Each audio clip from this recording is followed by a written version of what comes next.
4 straight points to start the ball game para kay Mark Pingris.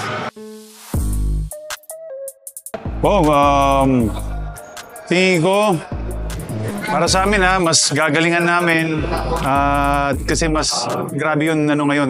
Grabe kasi yung mga team ngayon. Yung mga ibang player na pumapasok ngayon sa IPBL, nagpapalakas ang bawat team. So, like na mas go hard kami at mas dadagdagan namin yung sigla ng laro namin sa Binyan. And kailangan namin talagang paghandaan to. Katulad sinabi ko kanina, may mga players o mga team talaga na nagpapalakas na. So, ganun din kami. Same pa rin ang gagawin namin. Yun, more on defense and sa team para pumasok kami ng And target talaga namin pumasok ngayon ng semis and then finals. Binigay namin yung best namin. Talagang ganun talaga bilog yung bola. Minsan may pagkakataon na kahit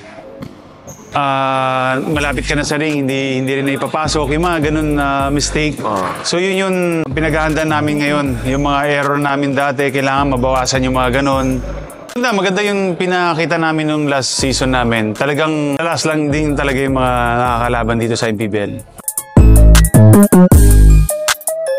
Pampanga, San Juan, Pangasinan. Balita ko kasi may isang big man na darating dyan.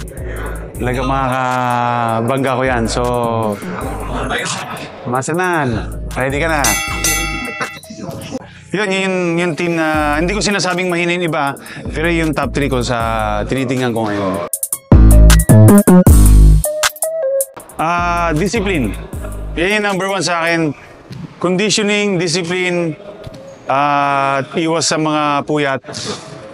Talagang mga bata to Yung competitive dito sa MPBL, iba. So, lagi kong iniisip na kailangan hindi ako maiwanan. So, nandyan yung nag-workout ako, tumatakbo ako, at bago maglaro, nag-shooting ako, ganun. So, yung mga extra na to, laking bagay sa akin. At yun din yung tinuturo ko sa mga teammate ko. Family, yes. Yung son ko, si Mick.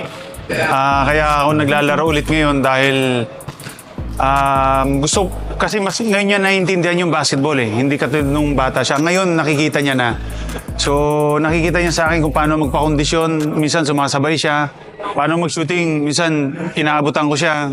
Kasi mas shooter sa akin Yun mga kabsat, abangan niyo po kami dyan sa Ilagan City, dyan po sa Isabela. Sa March 8 po yan. Kalaban po namin ng Abra versus Binyan po. So magkita-kita tayo soon.